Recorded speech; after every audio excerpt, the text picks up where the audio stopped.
ఎవడు నిరంతరము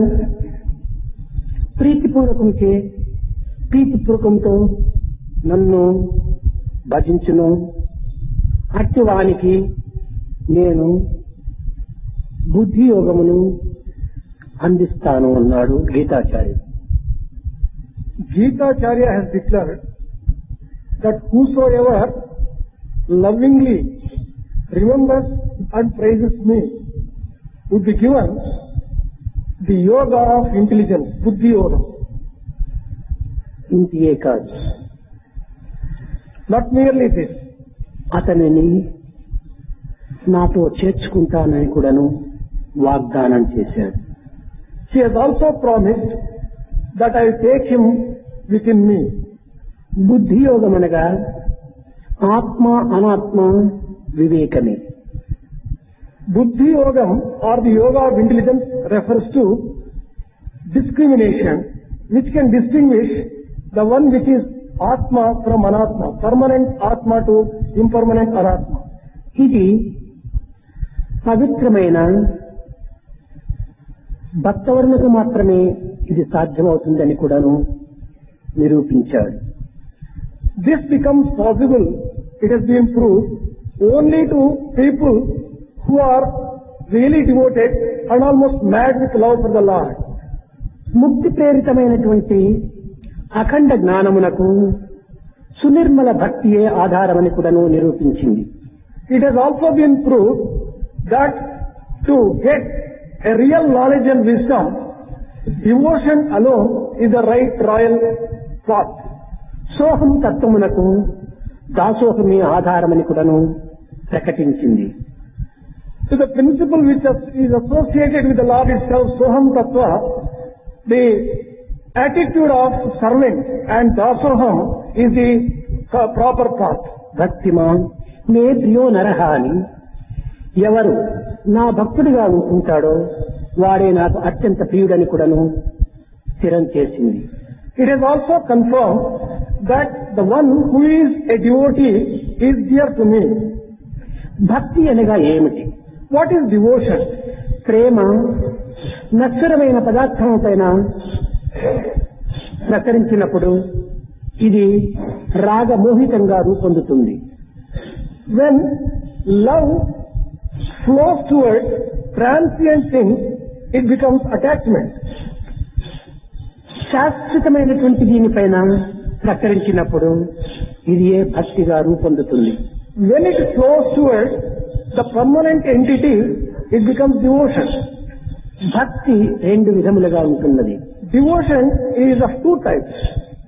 పుష్పములచే పూజలు గావించుతూ, ధూపదీప నైవేద్యములచే ఆరాధనలు సలుపుతూ, క్షేత్రములు దర్శించుతూ, పుణ్యనదీ తీర్థములు ఆచరించుతూ, మందిరముల యందు, పూజా రూముల యందు, దేవాలయముల యందు ఆచరించేటువంటి నిత్య షోడశోపచారములకే గావించినటువంటి కర్మలకంతయును సామాన్యమైన భక్తి అని సార్థక నామం.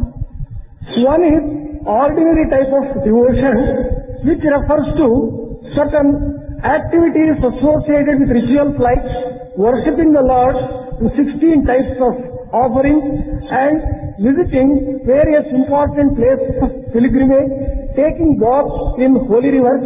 These are all rituals which is ordinary type of devotion. కానీ గీతాచార్యులు దీన్ని అంతగా అంగీకరించడం లేదు. Gitacharya, however, does not accept this as a path of devotion.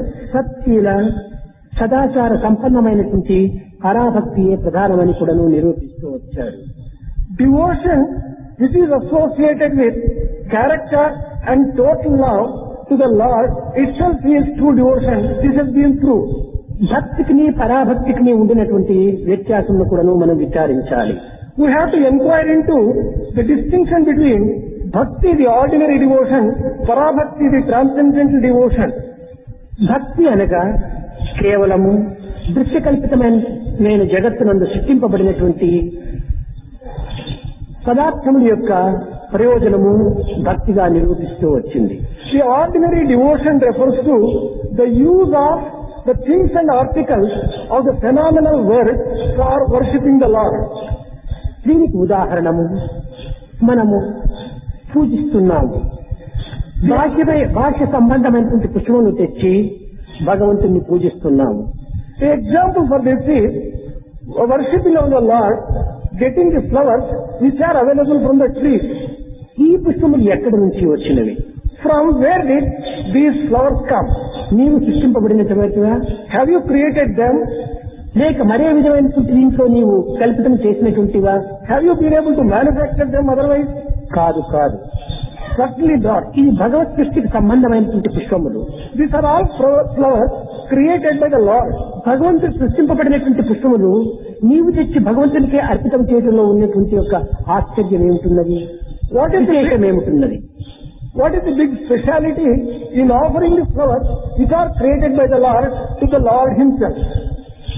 కనుక భగవంతుడు సృష్టింపబడినటువంటి పదార్థముల చేత భగవంతుని ఆరాధన చేసేటువంటి యొక్క ప్రక్రియలకు సాధారణమైన భక్తిగా నిరూపిస్తూ వచ్చింది గీత.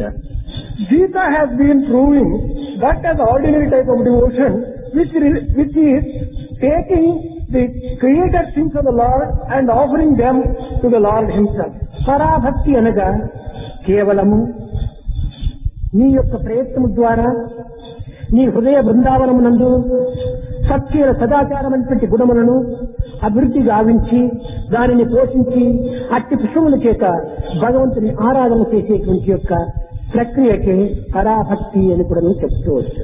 The activities which are associated with worshipping of the Lord who is seated in your heart by the flowers which are not relating to the world as such. అయితే జ్ఞానాధ్యానం విశిష్యతే అని బాలరాజు చెప్పాడు. జ్ఞానమునకు ధ్యానమునకు ఉండినటువంటి వ్యత్యాసమును కూడాను మనం కొంత విచారించాలి. We have to also inquire into the difference between జ్ఞానం and ధ్యానం, which Balaraju said just now. ధ్యానము లేక జ్ఞానము కుదరదు. Without meditation, it is not possible to get real knowledge. జ్ఞానము లేక ధ్యానం సంభవించదు. Without the awareness of the knowledge, you would not be able to enter into meditation. ఈ విధమైన పరిస్థితి యందు ఏది మనము వదిలి తీసుకోవాలి? In such circumstances, which of the two should we have to start with? ధ్యానం అనగా లోక సంబంధమైనటువంటి అర్థములను మనం పురస్కరించుకున్నప్పుడు ఏదో ఒక వస్తువును ఏకాగ్రత చిత్తుడై దానిని స్మరించి దానిని దర్శించి తద్వారా దివ్యత్వాన్ని పొందేటువంటి మార్గము అని. Taking in a worldly context and in a worldly way, meditation refers to concentrating upon an object and through that object reaching the ultimate. కానీ ఇది కాదు. But this is not correct. దై చింతయాం ఇది ధ్యానమని. దై చింతయాం అనేటువంటి ధాతువు నుంచి పుట్టినటువంటిదే ధ్యానం. Etymologically, ద్వై చింతయాం explains the origin of ధ్యానం. ద్వై చింతయాం అనగా భగవంతుని చింతనే ధ్యానము అని దీని యొక్క అంతరార్థం. ద్వై చింతయాం really refers to meditation of God Himself. భగవంతుని చింతనే భక్తి అని కూడా దీని యొక్క అర్థం. Meditating and thinking of the Lord is devotion. కనుక ఈ భక్తియే లేక అఖండమైనటువంటి జ్ఞానతత్వం మనకు ప్రాప్తించటం ఇది అసాధ్యం. Without having this kind of devotion, it is impossible to just get the unlimited effulgence of the Lord. ఫలము మనకు ముఖ్యమే. Fruit is important. కానీ ఇది పుష్పము లేక ఫలము కానేరదు. But you would not be able to get fruit without having flower. కనుక మొట్టమొదట మనము పుష్పమును ఆశ్రయించినప్పుడే ఫలము మనకు దక్కుతుంది. Only when we get flower in the first place, we would be able to just get a fruit. అదే విధంగానే పుష్పం వంటిదే భక్తి. In the same way, devotion may be compared to flower. భక్తిని ఆశ్రయించక అఖండ జ్ఞానం అనేటువంటి ఫలం మనకు ప్రాప్తించదు. Without having resort to devotion, it is impossible for us to get knowledge. కనుక పుష్పం వంటి స్థాయి యందు సాధకుడు తాను దాసోహం అనేటువంటి భావం నుండే తాను ప్రారంభించాలి. In the stage of flower, a devotee has to take up to himself the stage of servant attitude. Dasoham, I am your servant, O Lord. ఇలాంటి దాసోహం అనేటువంటి స్థాయి నుండి మనం ప్రారంభించి బ్రహ్మాహం అని లేక సోహం అనేటువంటి యొక్క స్థితిలో మనము చేరాలి. Commencing from the stage of I am the servant of the Lord, we'll have to go to the stage of I am Brahma and I am that. విద్యారణ్యుల వారు దాసోహం అనేటువంటి చింతనతో ప్రారంభించాడు సాధన. Sacred Vidyaranya has commenced his sadhana from the stage of I am your servant, O Lord, I am your servant. కానీ కొంతకాలము ఈ దాసోహం అనేటువంటి మంత్రంతో ప్రారంభించినటువంటి సాధన క్రమక్రమేణా సోహంగా మారిపోయింది. Gradually over a period of time, sadhana which commenced from I am the servant of the Lord became I am that, I am the Lord himself. ఒకనాడు విద్యారణ్యుల వారు ఏమిటి ఆశ్చర్యమని తన యొక్క శిష్యులతో బోధిస్తున్నాడు. Once upon a time, on a particular day, the sacred Guru Vidyaranya was discussing with his disciples what exactly is the significance. శిష్యులు గురువును ప్రశ్నించారు, స్వామి, ఇంతకాలము దాసోహం అనేటువంటి యొక్క సాధన చేత తాము ఇంత స్థాయికి వచ్చారు. కానీ ఈనాడు శివోహం లేక సోహం అనేటువంటి దీనికి తగినటువంటి మార్పులకు కారణం ఏమిటన్నారు. The disciples questioned Vidyaranya, Swami, you have been just teaching us, I am the servant of the Lord, dasoham. But today you are telling I am Shivoham or Soham, I am that. How is it that you have come to this particular stage? బిడ్డలారా, ఇంతకాలము నేను దాసోహం అని భగవంతునికి దాసుడై నేను పూజిస్తూ వచ్చాను. ఒకనాటి రాత్రి చిత్తచోరు బృందావన విహార్ గోపీమానవ సంచారి వచ్చి ఆ దాను అపహరించి వెళ్ళాడు అన్నాడు. She said, dear children, I have been just saying that I am the servant of the Lord, I am the servant of the Lord. One particular day, the Chittachora, the stealer, the thief of the heart, he just came and stole my heart and he made me feel Soham, I am that. అపహరించాడు.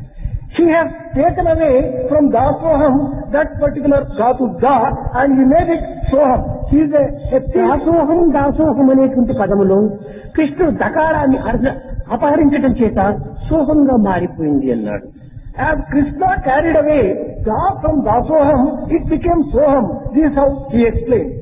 ప్రారంభంలో నీవు దాసుడిగా ప్రయాణం కలిపావు నాయన, ఇప్పుడు నాకు సమీపించావు, నాతో ఐక్యుడైపోతున్నావు, కనుక నీవు సోహం అనేటువంటి మార్గాన్ని అనుసరించమన్నాడు. To begin with, you started your sadhana from a stage of Dasoham, but as you progress, you have become very close to me, very near to me, and now you can take it up as Soham. This is how Lord told Vidyaranya in the dream. Ramakrishna Paramahamsa దగ్గర కూడాను ఒక గృహస్థుడైనటువంటి భక్తుడు, సన్యాసి అయినటువంటి భక్తుడు ఉండేటువంటి వారు. There were two devotees, one a grihastha, a family devotee, and a sannyasin devotee with Ramakrishna Paramahamsa. నాగమహాశయుడు గృహస్థ భక్తుడు, Nagamahashaya was a family devotee.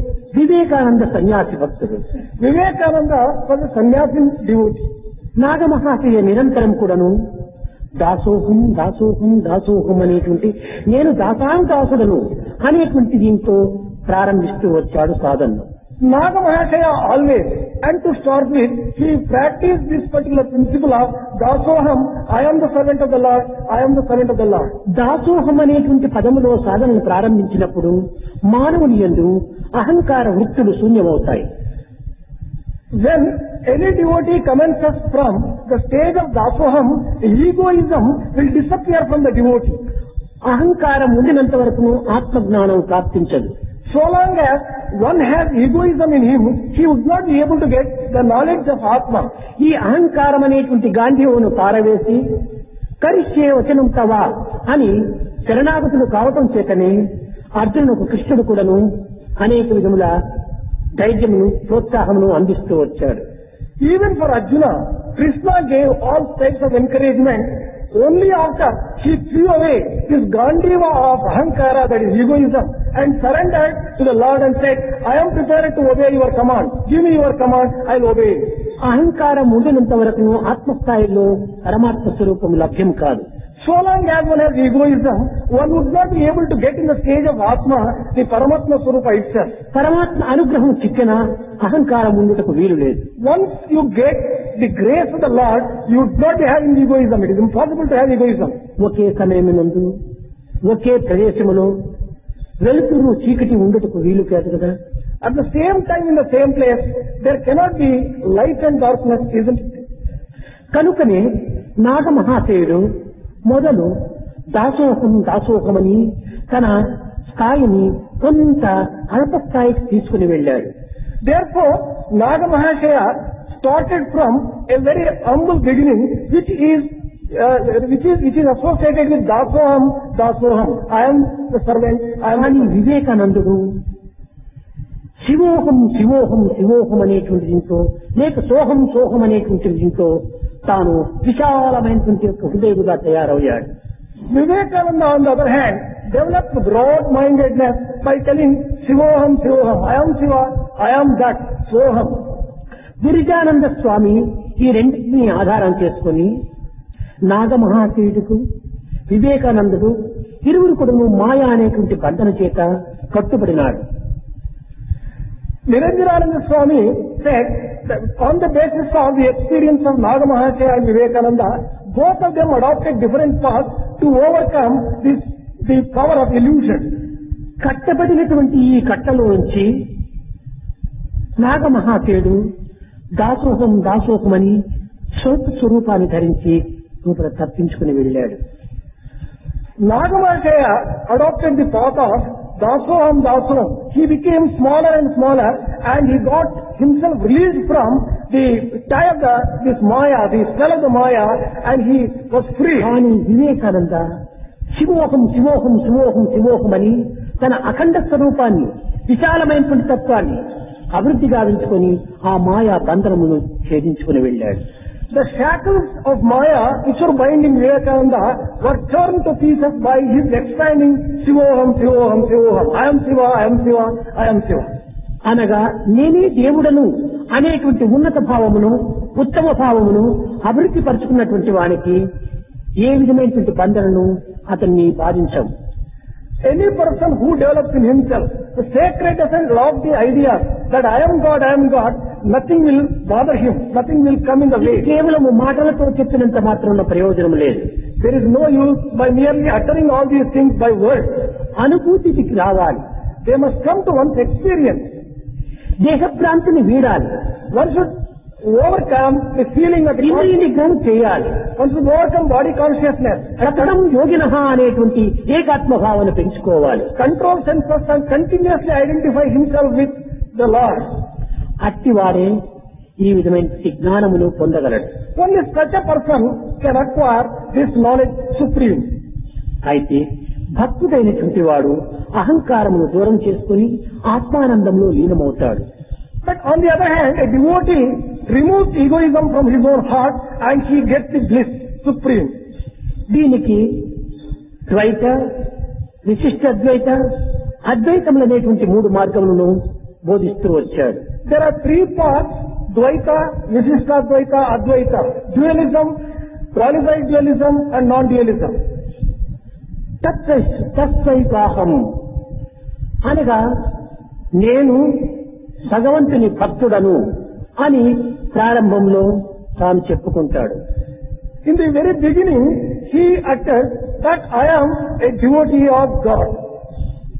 ఇందులో భగవంతుడు వేరు, తాను వేరుగా నిరూపించుకుంటాడు. In this, it is proved that there are two entities. One is God, the other is devotee. తత్వైవాహం అనగా నేను ప్రత్యేకంగా ఉంటున్నాను, దేవుడు ఎక్కడో ఉంటున్నాడు, అతన్ని నేను చూడడం కోసమని అతని భక్తుడుగా నేను తయారవుతున్నాను అని భావిస్తాడు. In this particular instance, God is elsewhere, he is a separate entity, I would like to see him. This is the approach and attitude. క్రమక్రమేణా ఈ భక్తిని అభివృద్ధి గావించుకొని తవైవాహం అనేటువంటి దీంట్లో ముఖాముఖిగా ఫేస్ టు ఫేస్ వచ్చి భగవంతుడా నేను నీ భక్తుడను అని ప్రారంభిస్తాడు. Gradually, he will make progress. He will come face to face the Lord and he will argue with him as, Lord, I am your devotee. తవైవాహం అనేటువంటిది ఎదురుగా నిలిచి భక్తుడు భగవంతుడితో నేను నీ భక్తులని ధీరంగా చెప్తున్నాడు. In the second stage, he stands erect before the Lord and declares that I am your devotee, O Lord. మూడవది త్వమేవాహం. The third stage is Swamaivaham. నీవు నేనేను అంటున్నాడు. I am you, you are myself. నేను నీ భక్తుడను అని అనుకోవటం విశిష్టాద్వైతం. I am your devotee refers to Visishtadvaita. నేను దైవ భక్తుడను అని అనుకోవటము ద్వైతం. I am the devotee of some God. This is Dvaita Bhava. Dualism. నీది నేను అనుకోవటమే అద్వైతం. You are myself. This particular feeling is feeling of Advaita, non-dualism. కనుక మనము ద్వైతములో ప్రారంభం జరిపినప్పుడే అద్వైతంలో మనం ప్రవేశించడానికి అర్హులమవుతాం. Therefore, only when we commence our journey from the stage of dualism, we will end up in non-dualism. కనుక మొట్టమొదట మనము సామాన్యమైనటువంటి భక్తితో మన యొక్క ఆరాధనను ప్రారంభించాలి. In the very first place, therefore, we will have to commence our sadhana, our devotion from the very ordinary devotion stage. ఇది సాకార సగుణములు లేక నిరాకార నిర్గుణములు మనకు ప్రాప్తించవు. That is, without having sakara and saguna, attributes and a form, it is not possible to get attributes and అసాధ్యము కూడను. This is impossible also. కనుక మొట్టమొదట మనము ఒక విధమైనటువంటి యొక్క దాసులుగా మనము తయారు కావాలి. Therefore, to start it, we will have to develop ourselves and become the servants of the Lord. మరొక ఉదాహరణం. One more example for this. ఒకవైపున పెద్ద సున్నా ఉంటుండాలి. There is a big circle or a zero on one side. దానికి పక్కనే ఒక చిన్న zero ఉంటుండాలి. Just by its side, there is another smaller circle. ఈ పెద్ద సర్కిలే దైవం. The big circle may be compared to God. ఈ చిన్నదే జీవుడు.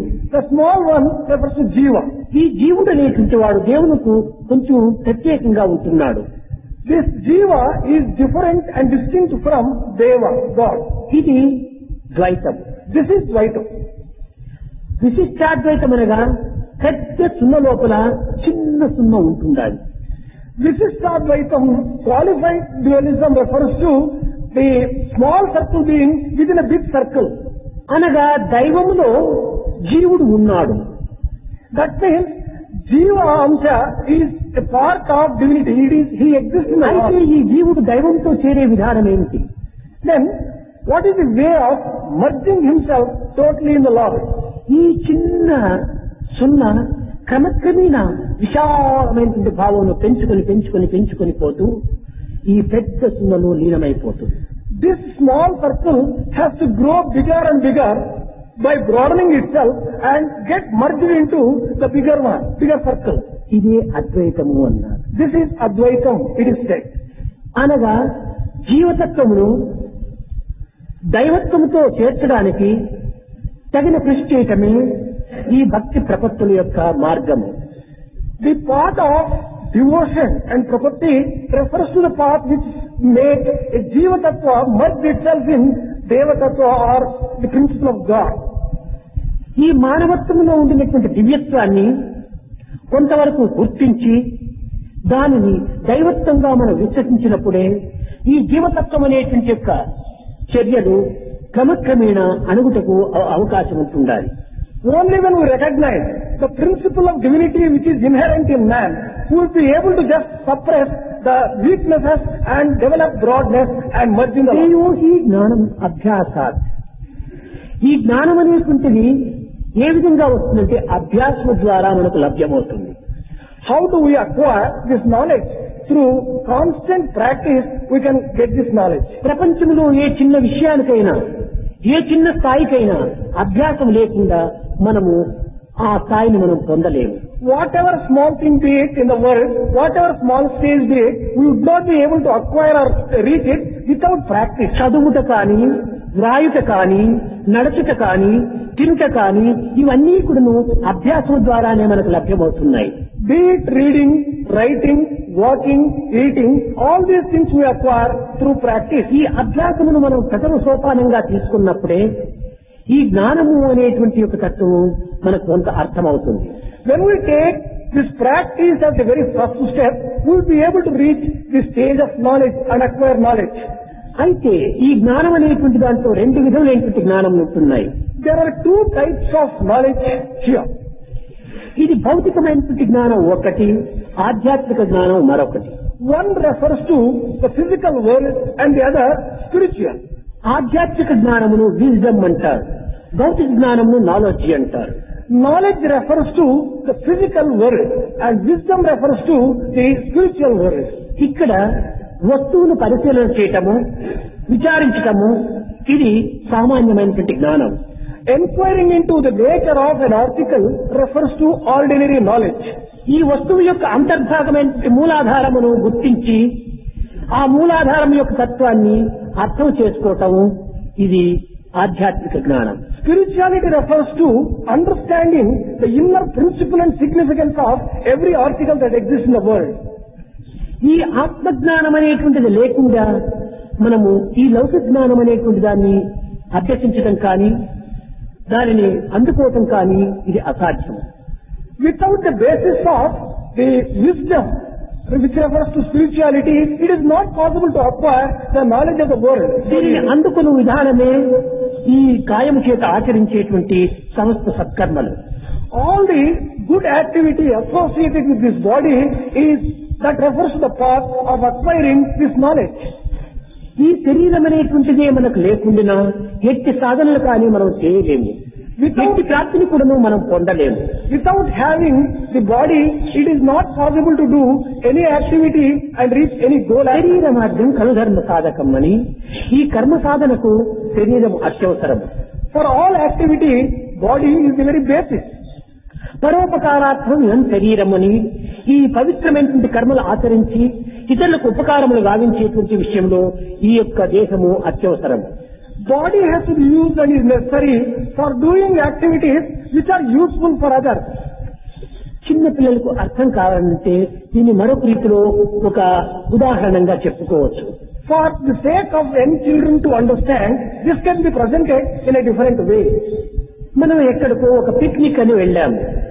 Let us say that we have gone on a picnic to some place. అక్కడికి భోజనంకు సంబంధించినటువంటి పదార్థములన్నీ కూడా మనం తీసుకుని వెళ్ళాము. There we have carried all the articles necessary for cooking food.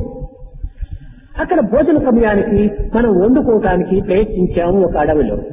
In the forest, we have made preparations to cook food. అప్పుడు మనం ఏం చేయాలి? 3 రాళ్లను తెచ్చి పెట్టుకోవాలి. For this purpose, what is to first stage, we will have to get 3 stones and keep them.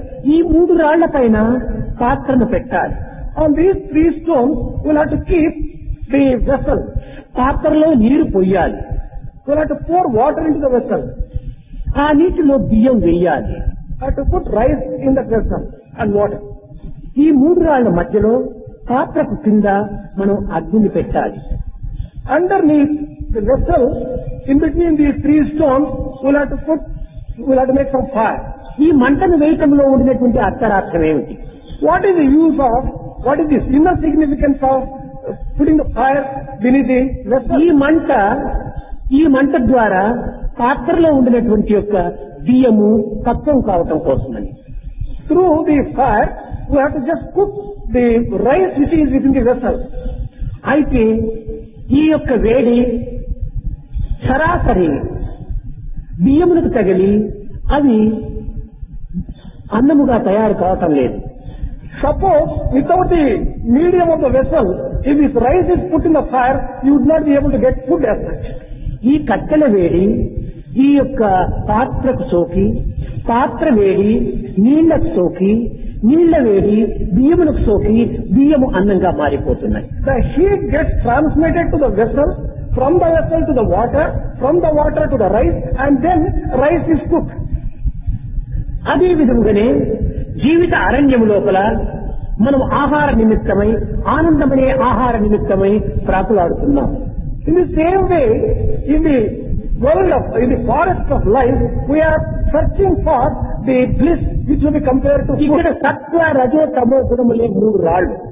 Those 3 stones are the 3 qualities, sattva, rajas and tamas. మన దేశమే పాత్ర. our body may be compared to the vessel. మన యొక్క ఆశలే జలము. మన ఆశలు అనేటువంటి దీంతో ఈ యొక్క దీనిని తత్వం గావించుకొని మనము శాంతిని పొందాలి. The wisdom has to apply itself to the body to the feelings, and through the feelings to our desire, and through desire in the Atma Jnana should be obtained. కనుక ఈ జ్ఞానం అనేటువంటిది సరాసరి మనకు హృదయానికి చిక్కుటకు కానీ దక్కుటకు కానీ వీలు కాదు. Directly, therefore, it is not possible to get wisdom directly in the heart. ఇది దేహం ద్వారా, భావముల ద్వారా మన యొక్క కోరికలను భస్మము గావించుకోవాలి. Through the body and through our good feelings, we will have to destroy and burn our desires. క్రమక్రమేణా ఈ కోరికలను మనము అదుపులో పెట్టుకోవటమే ఇది సరి అయినటువంటి ధ్యానములకు అర్థం. The correct meaning of meditation is gradually and slowly controlling the desires. That refers to meditation. ఈ ఇంద్రియములను నిగ్రహించుకోవటం చేత, కోరికలను అదుపులో పెట్టుకోవటం చేతనే కర్మ ఫలత్యాగంగా సహజంగా మార్పులు కలుగుతున్నాయి. By controlling the sense organs and controlling our desires, it would be possible to do the work without expecting any fruits thereof in the natural, automatic, spontaneous way. కర్మ యొక్క ఫలత్యాగం చేయుటకు ఎవరికి కూడా సాధ్యం కాదు. It is impossible for anyone to sacrifice the fruits of work. ఫలము ఉండనే ఉన్నది. There is fruits for every work. మా ఫలేషు అని చెప్పింది కానీ నా ఫలేషు అని చెప్పలేదు. It is said మా ఫలేషు, not నా ఫలేషు. కనుక ఫలితము ఉన్నది. అయితే ఫలిత నిమిత్తమై నీవు కర్మలు ఆచరించద్దు. There will be fruits, but don't work for fruits. నీ కర్తవ్యంగా నీవు భావించి కర్మలు ఆచరించు. Consider it as your duty and work. కర్తవ్యాన్ని నిర్వర్తించినప్పుడు వాంఛలు వచ్చినప్పటికీ దాన్ని స్వీకరించడంలో తప్పు లేదు. While discharging your duties, incidentally if there are some desires, there is nothing wrong in accepting them. కర్మఫలమును త్యజించమని కానీ లేక కర్మఫలము ఉండదని కానీ గీత బోధించలేదు. Gita has not taught that you will have to give up the fruits of the action, or the fruits do not have any action. And the action అయితే ఈ కర్మ ఫలత్యాగమును సరిగా అర్థం చేసుకునలేక అనేక మంది కర్మనే త్యాగం చేస్తున్నారు. People who have not correctly understood the meaning of sacrificing the fruits of action or sacrificing ఈ కర్మ action. ఎంతవరకు ఉంటుండాలి? How far can they sacrifice the action? వంటలు అయ్యేంత వరకే కట్టెలతో మనకు అవసరం. Only until food is cooked there is need for the fire. వంట పరిపక్వం అయిన తర్వాత కట్టెలు మనకు అక్కరలేదు. Once the food is cooked there is no need for any fire. అయితే కర్మ యొక్క రహస్యాన్ని కానీ కర్మ ఫలితం యొక్క రహస్యాన్ని కానీ గుర్తించేంత వరకే మనకు ఈ కర్తవ్యములు అత్యవసరం. Only until we recognize the secret of work and secret of sacrificing the work, we will have to just discharge our duties. కనుక ఈ కర్మ ఫలత్యాగమునకు కానీ కర్మత్యాగమునకు కానీ జ్ఞానాభివృద్ధికి కానీ ధ్యానమునకు కానీ అన్నింటికి ప్రేమనే ప్రధానము. Therefore, be it for the sacrificing the fruits of action, for acquiring wisdom, for whatever be it, the basis and the root is love itself. ఇక్కడ శీల సదాచారమన్నారు. ఇది సత్యమునకు ప్రకటించేటువంటి యొక్క గుర్తులు. The character and good behavior, it is said, these will really reflect and announce the truth. సత్యము కానీ శాంతి కానీ ధర్మం కానీ ప్రత్యేకంగా లేవు. Truth, peace and righteousness, they do not exist separately. ఇవన్నీ ఇప్పుడు నువ్వు ప్రేమ పైననే ఆధారపడి ఉంటున్నవి. All these are essentially dependent upon love. ప్రేమ మానవుని యొక్క ఆలోచనలో చేరినప్పుడు అది సత్యరూపాన్ని ధరిస్తుంది. When love enters into one's thoughts, it becomes truth. ప్రేమ ఆచరణ రూపంలో ధరించినప్పుడు అది ధర్మం అవుతుంది. When love manifests itself in the form of action, it becomes righteousness and dharma. ప్రేమను అర్థం చేసుకున్నప్పుడే అది శాంతి అవుతుంది. When one understands love, it automatically becomes peace itself. ప్రేమ యొక్క అర్థమే ఇది శాంతి. The very meaning of the word love is peace. ప్రేమ యొక్క ఆచరణే ధర్మం. Practicing love is dharma. ప్రేమ యొక్క ఆలోచనే ఇది సత్యం. Thinking of love is truth. ప్రేమను తలంచుతూ పోయినప్పుడే నాన్ వైలెన్స్ అహింసగా మారిపోతుంది. continuously thinking of love itself becomes non-violence. కనుక సత్య ధర్మ శాంతి అహింసలకు నాలుగింటి కొను అంతర్వాహినిగా ప్రవహించేటువంటిది ప్రేమ ఒక్కటి మాత్రమే. For truth, for non-violence, for peace and for righteousness, it is love which is flowing as an undercurrent. ఇట్టి ప్రేమను అభివృద్ధిగా వించుకొని నన్ను చేరమనియే ఈ యొక్క బుద్ధి యోగమును బోధిస్తూ వచ్చాడు భక్తి జ్ఞానంలో. In the Buddhi Yoga I have been taught in Bhakti Yoga, stating that love, make use of this love to reach me.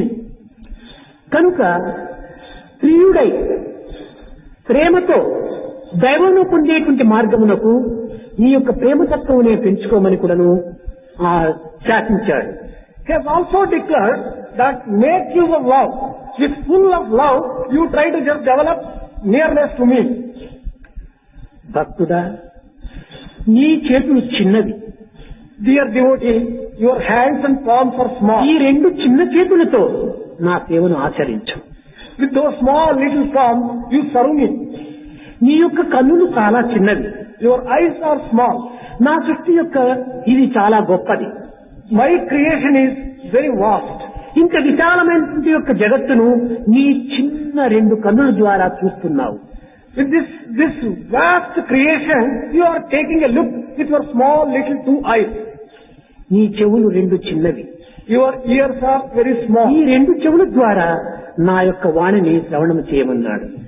You listen to my word and the sound through these two little నీ ears. రెండు చిన్న పాదములు నా సమీపమునకు ప్రయాణం సల్పమన్నాడు.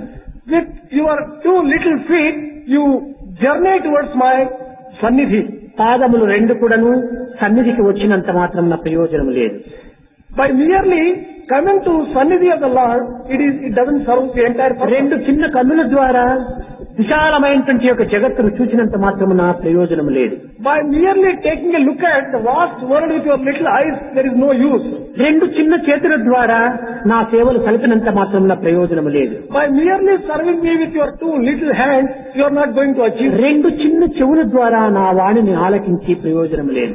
By listening to my divine word through your little ears, there is no use. కానీ ఒక్క హృదయం ఉన్నది. But there is one thing, and that is the heart. ఆ ఒక్క హృదయములో నన్ను ప్రవేశపెట్టుకుంటేవా ఈ యొక్క కర్మలు ఏమాత్రం కూడా నీకు అక్కరలేదన్నాడు. If you introduce me into your heart, then none of these actions are very important. ఈ చేతులు, చెవులు, కన్నులు, నోరు ఇవన్నీ కూడాను కేవలము మానసిక సంబంధమైనటువంటి వృత్తులను అరికట్టుకునేటువంటి మార్గములు. Whatever activity you indulge in by way of worship through your hands, feet, ears, nose and eyes, this is only a method of controlling your mind. కానీ హృదయంలో ప్రవేశించిన తరువాత ఆ ఇంద్రియములు తమంతకు తానే స్తంభించిపోతాయి. Once the Lord enters the heart, the control of senses will be so easy. They get stilled automatically. కనుక కర్మ ఫలత్యాగం కోసం మనం ప్రత్యేకమైనటువంటి సాధనలు చేయనక్కర్లేదు. There is no need for any special effort to be made for karma palatyaga, sacrificing the fruit of the action. భక్తిమా మే ప్రియో నరః, నా యొక్క భక్తుడై నన్ను స్మరించుచు, నన్ను చింతించుచు, నన్ను జాలించుచు, నా యొక్క చింతన యందే నీవు నిమగ్నుడైనప్పుడు సర్వము కూడాను నేనే చూసుకుంటానన్నాడు. Bhaktiman me priyo naraha. He has said, once you start thinking and indulging only in thoughts around me, then the rest of it will be taken care of by me. I will take care of it. దృఢ నిశ్చయ అన్నాడు. దృఢ నిశ్చయుడు కావాలి. For this particular purpose, you would have firm resolve. ఈ పరిపూర్ణమైనటువంటి నమ్మకమే లేకుండా మనము ఈ పవిత్రమైనటువంటి యొక్క ఆనందాన్ని అందుకోలేము. If one doesn't have complete and full faith, one would not be able to get the bliss arising out of this. భగవంతుడు పరిపూర్ణుడు. God is full and complete. అట్టి పరిపూర్ణుని పొందాలనుకున్నప్పుడు పరిపూర్ణమైనటువంటి మనస్సును మనం అభివృద్ధి పరచుకోవాలి. To get the Lord who is whole, paripurnatva, పరిపూర్ణ విశ్వాసమును పెంచుకోవాలి. complete faith one should develop. అతని పరిపూర్ణుడై నీవు అపరిపూర్ణుడైనప్పుడు ఇవి రెండింటికి నీ ఏమాత్రమో పొత్తు కుదరదు. When he is full and complete, if you are incomplete and not full, there cannot be any parity between these two. పరిపూర్ణుని పొందేటువంటి యొక్క మార్గములో పరిపూర్ణమైనటువంటి యొక్క భావమునే మనం కలపకుండా మనము భగవద్రోహులుగా మారిపోతాం. To reach the full and the complete Lord, unless you have full faith and full heart, you would be treacherous. భగవంతుని యొక్క సర్వత్వమునకు, సర్వవ్యాపకత్వమునకు, సర్వశక్తిత్వమునకు మనం కళంకం కలిగించినటువంటి వారం అవుతాం. You would be getting blemish for the Lord for all his omniscience, omnipotence and omnipresence. కనుక నీవు చింతించేటువంటి చింతన కూడాను పరిపూర్ణ హృదయుడై చింతించాలి. Whatever thoughts you indulge in, with a full heart you indulge. పరిపూర్ణ ప్రేమతో అతన్ని చెంత చేరాలి. With full love you reach him. భజతాం ప్రియో అనగా భజించినటువంటి వానికి ప్రియుడిగా తాను పొందుతాడు. It is said that he becomes dear to anyone who worships him fully with whole heart. అద్వేష్ట సర్వభూతానాం. Advesta sarvabhutana. ఎవరిని కూడా మనము ద్వేషించరాదు. We should not hate anyone. ఇలాంటి సద్భావములతో 64 లక్ష్యములు అనగా విద్యలు కూడినటువంటి యొక్క సాధకుడే నాకు మహాప్రియుడని కూడాను గీత బోధిస్తూ వచ్చింది. The one who is the master of the 64 types of education, with this kind of feeling, he is dear to me, it is said. ఈ 64 గుణములు కూడాను మానవుడి యందు పరిపూర్ణతగా ఉంటున్నవి. All the 64 qualities are already there in man in their fullness. అయితే ఈ పరిపూర్ణత్వాన్ని గుర్తించుకోవడానికి తగినటువంటి కృషి జరపటం లేదు. But we are not making any efforts to become aware of it. సామాన్యమైనటువంటి లౌకిక కార్యములు ఎందే, లౌకిక కర్మలు ఎందే మన కాలము వ్యర్థం గావించుకుంటూ పోతున్నాం. We are wasting all our time in the secular activity itself. ఇది విశేష కర్మలు ఎందు కూడాను కొంతవరకు ప్రవేశించాలి. We have to enter into the special activity which would help us. దానిని అంతర్బహి తత్వవ్యాప్తి నారాయణ అని మనము బహిర్ముఖములో ఆచరించేటువంటి యొక్క చింతనలు కాని కర్మలు కాని అంతర్ముఖంలో కూడాను దానిని ప్రవేశపెట్టాలి. Whatever worship activities of worship we enter externally, we have to do it internally also. అప్పుడే రెండింటి యొక్క ఏకత్వం అనేటువంటిది మనకు అర్థమవుతుంది. Then there will be unity between these two and we'll be able to appreciate and experience it. దీనిని అర్థము గావించుకున్నప్పుడే మన జీవితం సార్థకమవుతుంది. Only when we understand it, our life gets sanctified. కనుక అన్నింటికి ఈ భక్తి యోగములో ప్రేమనే ప్రధానమైనటువంటి సత్యాన్ని మనం విశ్వసించాలి.